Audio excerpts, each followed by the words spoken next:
हरे कृष्णा। श्रीमद् भगवद गीता यथा रूप की जय। मैं डेली भगवद गीता का एक एक श्लोक पढ़ती हूँ, उसका हिंदी अनुवाद और तात्पर्य आपको पढ़ के सुनाती हूँ। भगवद गीता साक्षात भगवान कृष्ण द्वारा बोली गई है, तो एक एक श्लोकों के माध्यम से हम भगवान कृष्ण की वाणी को समझने का प्रयास करते हैं। तो मेरा अध्याय 2 चालू हो गया है, गीता का सार, और श्लोक संख्या 13 पर मैं आ गई हूँ। तो शुरू करते हैं हम अपना आज का श्लोक।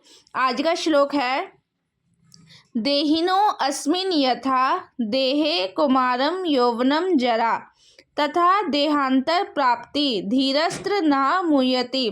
तो इस श्लोक में भगवान कह रहे हैं, जिस प्रकार शरीरधारी आत्मा इस वर्तमान शरीर में बाल्य अवस्था से तरुण अवस्था में और फिर वृद्धा अवस्था में निरंतर अग्रसर होता रहता है, उसी प्रकार मृत्यु होने पर आत्मा दूसरे शरीर में चला जाता है और धीर व्यक्ति ऐसे परिवर्तन से मोह को प्राप्त नहीं होता। तो भगवान इस श्लोक में क्या कह रहे हैं, जो शरीर है हमारा, जो वर्तमान शरीर है, वो बाल्य अवस्था से पहले तरुण अवस्था में जाता है और उसके बाद वृद्धावस्था में निरंतर अग्रसर होता रहता है।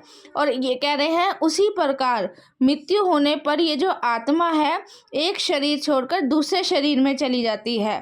तो जो धीर व्यक्ति होता है ऐसे परिवर्तन से मोह को प्राप्त नहीं होता।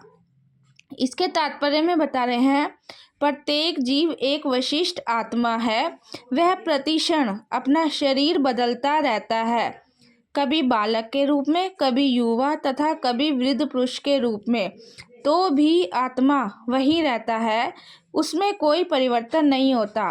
तो आत्मा में कोई परिवर्तन नहीं होता, आत्मा वही रहती है, परिवर्तन केवल शरीर में होता है। यह वशिष्ठ आत्मा मृत्यु होने पर अंतोगत्वा एक शरीर बदलकर दूसरे शरीर में देहांतरण कर जाता है।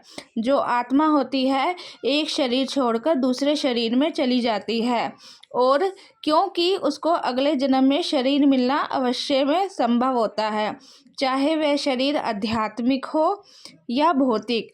अतः अर्जुन के लिए ना तो भीष्म ना ही द्रोण के लिए शोक करने का कोई कारण था, अपितु उसे प्रसन्न होना चाहिए था कि वह अपने पुराने शरीरों को बदलकर नए शरीर ग्रहण करेंगे और इस तरह वे नई शक्ति प्राप्त करेंगे। हरे कृष्णा।